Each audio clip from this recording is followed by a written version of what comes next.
So we'll finish the year around 90 million. Everything we do is business critical, right? We're not building a content marketing solution or a social media management platform. That all of these things are ultimately, at the end of the day, truly optional, right? You cannot operate a retail store without, I mean, you can try, I've seen people do it, without a point of sale. You can't operate an e-commerce organization without a storefront. And you certainly can't operate either one of those without a help desk solution or a marketing automation platform, because otherwise you're not going to get your customers coming back and you're not going to be able to service them as well. What is up, everybody? This is Ryan with Scale Up Show. I have Andrew Paquette on today. Grew with only one salesperson to $25 million. Yep, that's right. Bootstrapped close to $100 million, and he walks through his framework for turning a product into a platform to destroy your competition in a highly competitive market. You're not going to want to miss this. This one's amazing. Check it out. Welcome everybody to the Scale Up Show. This is your host, Ryan Staley, and I have a very special guest with me today. I have Andrew Paquette. Ross has done a lot, man. I'm excited to share his story with you. So basically what he's done is he's a founder and CEO of Maropost, which is North America's fastest growing market automation platform, as ranked by Deloitte Tech's Fast 500.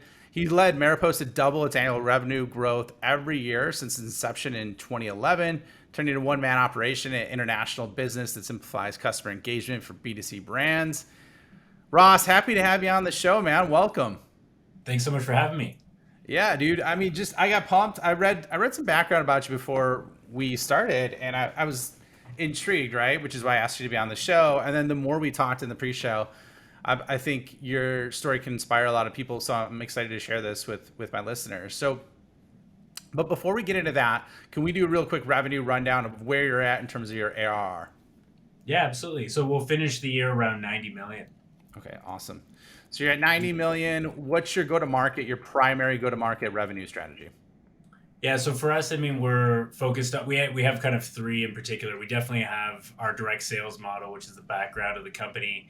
We do acquire customers, though, through free trial as well, and we do acquire customers through a no-touch model. So we've really kind of hit every realm, but with the background of the business, as I said, was direct sale. And we really wanted to move into a more, not move into a more, I shouldn't say, but have a systematic approach to how we acquire customers just the same. So we bring customers in through one area of our platform, say Marketing Cloud or Commerce Cloud or Retail Cloud, and then we sell them through the rest of the solution. So we're very much following, what I admire that HubSpot has done as an example, but we're in the B2C space. I love that, man. And so at what point did you start to add on out of your core backbone to direct sales? Like at what revenue range did you start to add those other components on, or other the strategy markets, or the sales side of things, or both? What's that? I'm sorry. The product side of things or the sales strategy? Sales side of things. Yeah. Well, just recently, so I would say in the last 20 or 18 months or so, we started to add those options. So previously we'd been 100% direct sale before that. Awesome. Love it. You're speaking to my soul with that as being a lifelong salesperson. So, and sales leader. So walk us through what your team size is right now. We're about 330. Okay, 330. And then I know we talked, you said B2B to C. Can you just walk us through your solution really quick in a couple sentences? Yeah, absolutely. So we started off through as a marketing automation solution, so our Marketing Cloud product.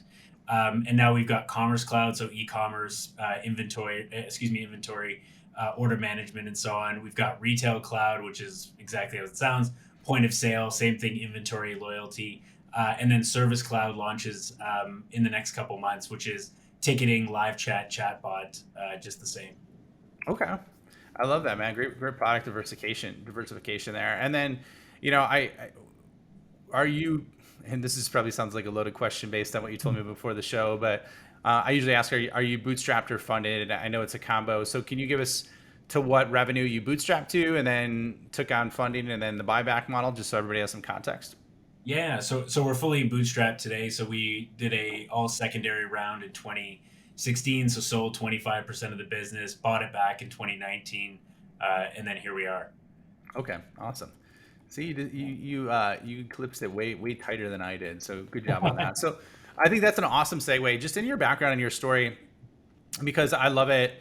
that you started off at a low-paying sales job and then decided to create your own company from scratch, which is what I'm on my journey of doing right now. So walk us through that, man. How did you make that happen? And, what was Yeah. it like along the way?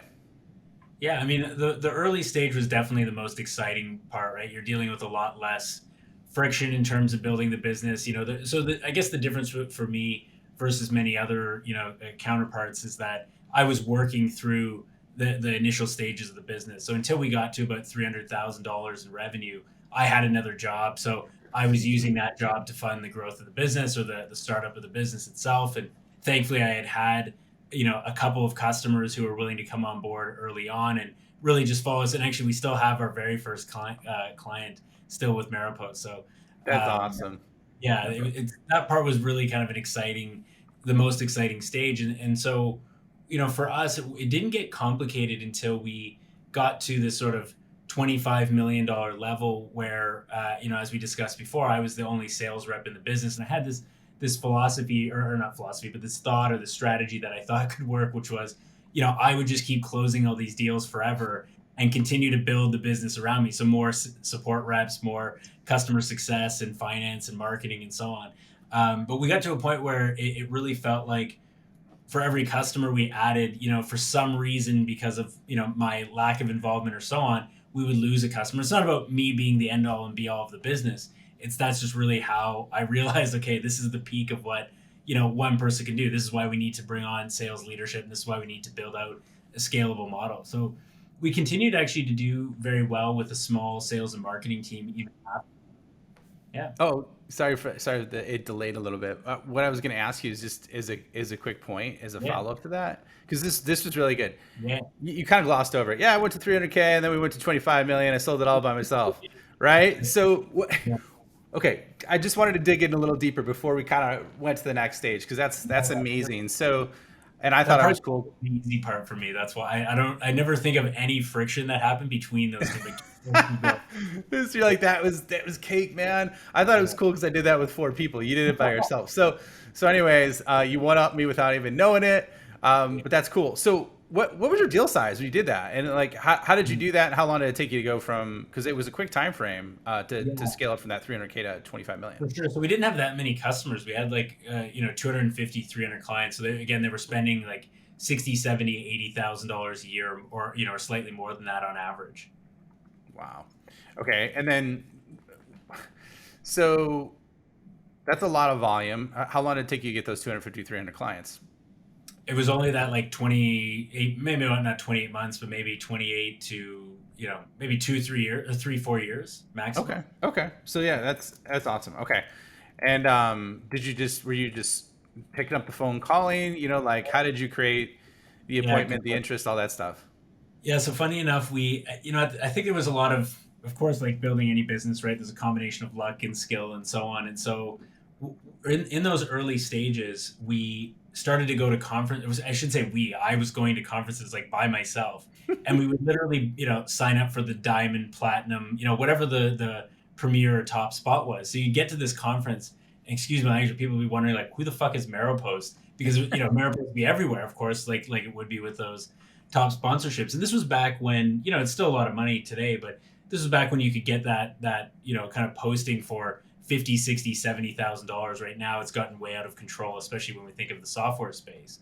But funny enough, like a lot of the enterprise or brand name customers that we acquired came from a lot of those events, right? Somebody would be speaking about the conference and again asking about Maropost. I literally just put up my hand. I'm like, that's me. I'm the one person here, and we just built a lot of the business that way. And we actually, in addition to that, built a lot of it on word of mouth. So we had a good reputation. We have a good reputation, sorry, with our customers, where they all wanted us to succeed, and they all wanted to bring in their not cohorts, but partners from other organizations, and we had just a lot of referrals taking place. So between those two sort of strategies, it really, really worked well for us at the time. I don't know if it's the same today or would be the same today, but it definitely was back then. That's awesome. And it's funny because one of our huge growth strategies was leveraging the same principles that you did right there. Yeah. And so for referrals, I love that because that's one of the things I work with companies on. Have you systemized that at all now that you're at the level you're Not at really. for what's that? Not really. Not really. Even today. So at the time we definitely didn't have a system to it. It was just using Salesforce, using a CRM to manage everything. Now we do have a more complex structure certainly than nothing, but we're still in the kind of the early stages of building that out in an effective way. Okay. Excellent, man. And one thing we did skip over as well, since you're a sales guy and have the sales background, how did you create the product and make that jump? Yeah. Yeah. So when you say create the product, like from an engineering standpoint, that actually has kind of a slightly funny background as well. I started off the business. I had hired a gentleman out of the U.S. that I had worked with, and it really just didn't work out. He would disappear for days on end, and I don't know what was going on. And so actually, I was going to shut down the company because again, as I mentioned, I was still working, and because I just couldn't work that way. I couldn't you know have the platform go down, and I've got this customer that I worked with even prior to who's extremely disappointed. And anyway, it was actually my family. I said, you know what, I'm just gonna keep working. I was doing well. I'll just enjoy my way here. And it was actually my family who's are the least technical people ever. I'm from a mining and forestry town in northern Ontario, Canada. And they said, why don't you check online? And our product was built in Ruby on Rails, and it's still pretty obscure. In definitely in Toronto, there was like three people I knew who even wrote in that language. So I went on to Odesk, which is now called Upwork, and put up a posting, need this person. And I found my quasi co-founder, chief architect, who's still here to this day. Come Rebuilt the on. platform in 2 weeks. Yeah, like never went down again from since I hired him. What was that, 10 years ago? So yeah, so it's been an interesting journey on that front. But we worked really well together because not only did I enjoy the sales and customer side of things, he could build things in lightning speed, right? So I'd be on the phone with a customer. He's actually built a feature while I was on the phone speaking to the customer. So this client, you'll maybe appreciate this because everybody who might be listening is familiar with A/B testing and so on. And this customer says to me, why don't we combine the winning subject line from an email campaign with the winning piece of content, push them into one, and then send that out to the rest of the A/B campaign or the remaining recipients. I messaged this over to our CTO, and he literally had it into the solution by the end of the demo, so which was within 1 hour, and it's called Optimize on Open now. So anyway, really fortuitous in terms of that sort of sales, product, and then engineering partnership that we put together. Man, I think there's like unicorns and rainbows flying out of your Yeah. butt right now because you're like, yeah, I just went on Upwork, found my co-founder, same person today. I mean, that's awesome. It's good to hear that it worked out for you. And it's funny because Ruby on Rails was what ClickFunnels was Yeah. originally built on. Did you know that? No, I didn't know that actually. Yeah, Yeah. ClickFunnels was built on Wow. Ruby on Rails to start, and it's funny. Russell Wow. Brunson has a similar story of what you Yeah. talked about, where he's just like, "I had this product; it's built on Ruby." That's Mm. how he found his co-founder as well, which is Yeah. wild. So, Interesting. anyways, not through Upwork, but he sent the email out to his list basically and said like, "Can anybody develop on Ruby on Rails?" And this guy raised his hand and ended up being his co-founder later. So. Okay, so keep going, man. I'm sorry for interrupting you, but that was a detail I just didn't want to gloss over because, and I'm glad we didn't because there's a lot of really cool things that you talked about in there. So keep going. Pretend like I didn't interrupt you. I hope it didn't jack up your flow at all. Okay, No, so no, now no. you're at that 25 million mark. Yeah. You got the product going, and you got it mostly through conferences and being the lead sponsor, and then walk us through from there, like the next phase. Yeah, for sure. So the next phase was more complicated. Of course, relates to the investment side of things. So again, we sold part of the business, and basically for 3 years, nothing productive really happened. Our triple digit growth went down to mid single digit growth. A lot more discussions, profitability went down, and so it got to a point where clearly the relationship, and everybody was good people. It could have been a lot worse, frankly. But just wasn't going to work. So made the decision we're gonna exit them from the business, or buy them out. Spent about 6 months cleaning the business back up as we discussed, and and then that was just before COVID. So we're just getting into the stride of 30-40% growth again in what was that, early 2020. Got the profitability back on track. COVID hits. first couple months are a total mess, but we kept acquiring customers. That certainly wasn't a problem. I mean, everybody was going digital immediately. And it really reminded me actually of my early days in sales for that different company that I was working at, as we chatted on, because in 2008, right, everybody, adjusted their budgets to marketing automation, anything with the highest ROI. You definitely weren't doing, banner ads and billboards and high cost, low return endeavors. And so it was kind of a little bit of the same for us, and that kept us going, especially given our focus on e-commerce, and obviously retail wasn't so strong at the time. But yeah, we accomplished a lot of what we wanted to. We acquired three businesses in what was that, 18 months. Two of them, one of them in e-commerce, one of them in retail, one of them in enterprise search and merchandising for e-commerce. And so now that is, that knowledge that we've really brought into the business is helping us to continue the growth of the overall product, meaning that we are a single platform but a multi-product solution. And so instead of being this, quote unquote, like one trick pony where we just are selling marketing automation, we're competing with Salesforce Marketing Cloud and Adobe Marketing Cloud and Klaviyo and Mailchimp and pretty much everybody under the sun. We've now got this very defined path to significant amounts of revenue, which is really what the industry needs the most of.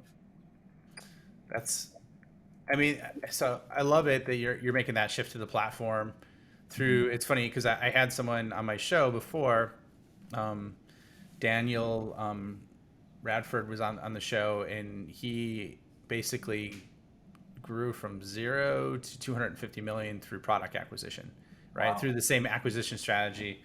And he was head of product. He wasn't the founder and CEO, but I love what you're doing with that. So what was the point in time where the apple hits you on the head and you're like, we got to turn this into a platform versus just a point solution? It was actually about 6 years ago or 7 years ago. So it was a long time, but it included that 3-year hiatus, let's call it.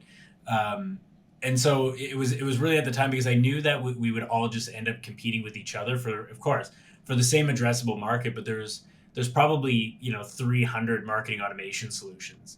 And then there's sales automation, and then there's all the other point solutions around social media, around SMS, around pushing in at messaging. So you're talking about probably 1,000 plus solutions just within the sphere that we were in at the time. So it was very clear early on. Okay. Yeah. That's good. You're right. I think there's like 8,000 MarTech solutions alone right now. And it's more than 10 now. That was 2 years ago. Oh, was it? What is it now? How much? It's got to be over 10,000. It has to be. Wow. I see new stuff every day that I've literally never heard about, and I'm constantly combing through the market. Oh, wow. Yeah. Okay. So walk us through your next step, because what would you say, like now, okay, once you move past the one-man band and you were selling everything and living the hashtag, I don't even know what kind of life you want to call it, but whatever. Like now, so like, what's your number one growth strategy? And I know you mentioned there's multiple kind of go-to-markets that you leverage, but what's the number one growth strategy that you're leveraging right now? And walk us through kind of like your framework of why it's successful.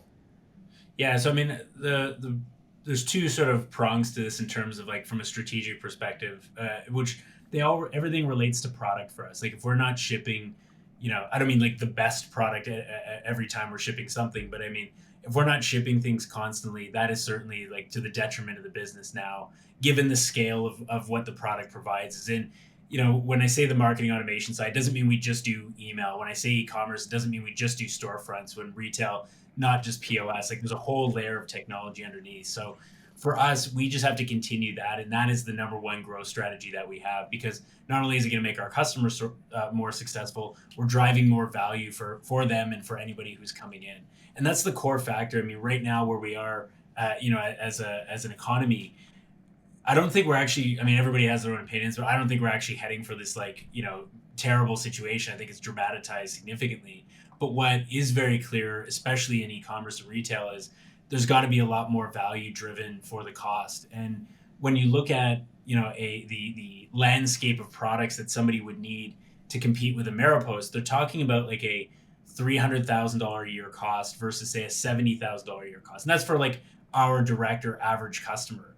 And I realize I'm getting off topic here to your question around like what is our go-to-market, but that really is it. It's how do we ensure that when a customer comes in through one of the pillars, the story that we're telling, or effectively the solution that we're selling, is very clear that this is going to not only save them tens of thousands or hundreds of thousands of dollars in real cost, but the significant amount of efficiency that they're working from. So that's definitely the core. Actually, I mean, I could certainly talk about how we're acquiring customers and so on, but everything relates to that because not only do we have about 5,000 customers at Maropost, only about 2% of them are using more than one area of the product because we just haven't had the time to bring everybody on board across the other products. So you said only 2% are Yeah. using oh, okay. So the entire product suite. Yeah. So So if we then, get to, well, go just ahead. What one were you gonna point, say? if we get to say like 50% attainment there, we're talking about like 250, $300 million of subscription revenue alone. Never mind payment revenue and partner revenue and all the other kind of secondary or tertiary revenue streams that we have. Oh yeah. And so is that where your primary focus is now in terms of like converting that 2% into 50? Correct. That's where my focus is personally. Okay. Absolutely. Yeah. And does your Of course, does business needs more, but well, it sounds like you got a lot going on, right? You're acquiring companies, you're acquiring products, you're creating more value, and then you're yeah, like, how do we change and transition that 2% to yeah, 50%, right? Which is yeah. life changing in terms of the results for your clients and for the revenue. So I guess then, what's your what's your number one? I mean, that's the focus, that's the target. Is there anything actionable, like actionable or tactical, either for acquiring customers or getting to that 50% mark that you see working really well right now? For us, there's nothing specific, like as in there's no one strategy that's outperforming the others. Like the best thing we can do, of course, right, is to drive people to our in our case our storefront, our homepage, and have what I mean by that is I realize everybody's doing the same thing, but I think for us, we've really not optimized these areas.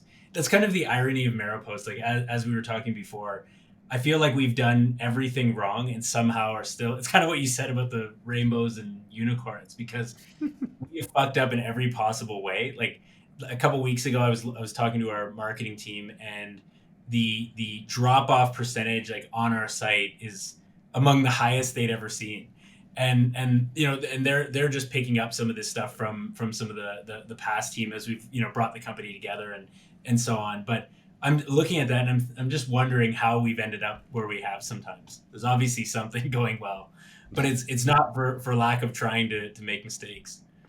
Well, so let's say like for a new customer, like if you add that, and I think because you're obviously doing a lot right. If you're getting the results, there's some things that you're doing amazing.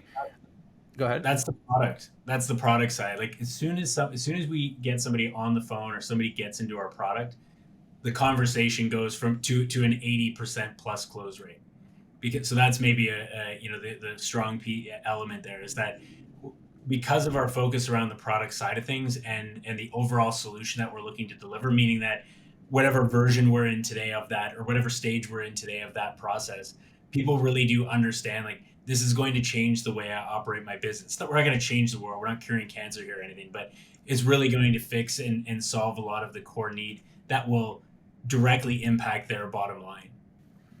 Well, and we're getting close on time, so I want to be real sensitive to that. But I guess long story short is like, what's your mental framework for then if product is your core growth strategy, and I guess flipping value on upside down on its head for someone who's spending 300K if they cobble together what Maropost does for 70K. Like, Mm-hmm. what's your mental framework for creating that value stack within in your product offering? So what do you mean when you say what's my sort of mental framework? Like Well, what am I? your vision for it, right? Like, so it's like, Yeah. how do you get to the point where you're like, all right, we're gonna do this. We're gonna create $70,000 worth of product that people with the market would spend 300K. And you mentioned moving to a platform, so it's like, if you're, let's say you have one product right now and you want to get to where you're at, how Mhm. would you deconstruct that path and that vision to make that Yeah. a reality? So for us that was easy because everything we do is business critical, right? We're not building a content marketing solution or a social media management platform that all of these things are ultimately at the end of the day truly optional, right? You cannot operate a retail store without, I mean, you can try, I've seen people do it, without a point of sale. You can't operate an e-commerce organization without a storefront.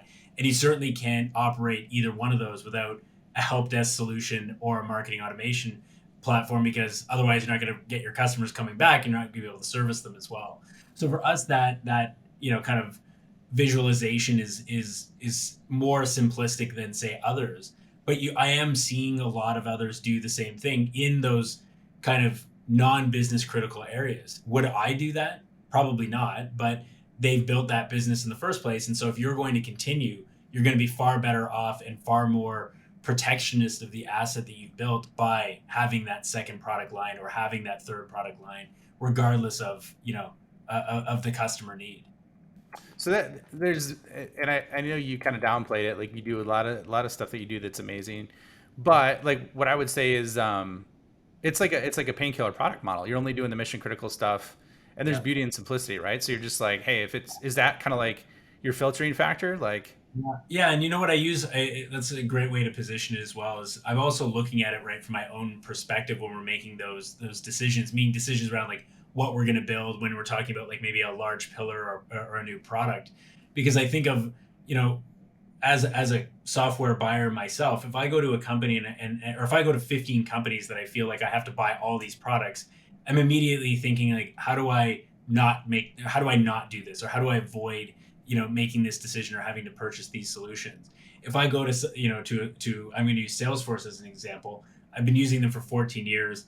I'm really tired of it. I wish I could use something else, but I'm willing to sacrifice, in some ways the cost, in some ways functionality, in some ways certain levels of efficiency, because I get a whole slew of value from one product. I can manage all of my customers in one area. I can manage all of their messaging in one area. I can consolidate content. I can consolidate my community, and that's really what we're providing on the other side, and looking at it from a flipped approach. And so if I can rationalize that, what do I think my customer is going through as well? Or how do I think they're rationalizing that purchase? And that's just what makes it easier for us to point to all of those pain points like you described, because they're not small ones that we're trying to pull on. They're real ones that exist and are front and center for them today. Awesome. I love that. That's what I was looking for, man. I was trying to get to it, and you got it because you have an algorithm. It's just in your head, so you didn't realize how good it was, man. So we're just about up on time. So where can people find you? Where can they learn more about Maropost? Yeah, so certainly www.maropost.com for obvious reasons, and then all of our social channels are at Maropost for the most part.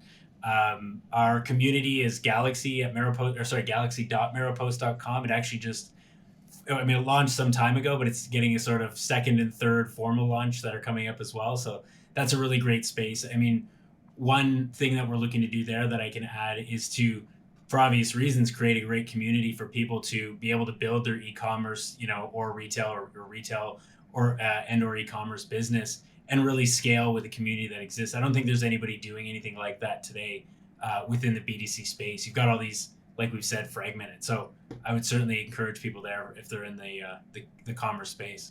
Yeah, and if you want to, man, we could pop it in the show notes. If you want to give us the link, we could put it in there so anybody who hears this can check it out. So, yeah. But Ross, it was awesome, man. It was great hearing your journey and the uniqueness of it all, and then just how you made things work. With sheer grit and just, I'm going to make this happen. I love that, and it looks like real exciting things to come. So thanks for being on the show, man. It was a pleasure. Yeah, same to you. Thanks so much for having me.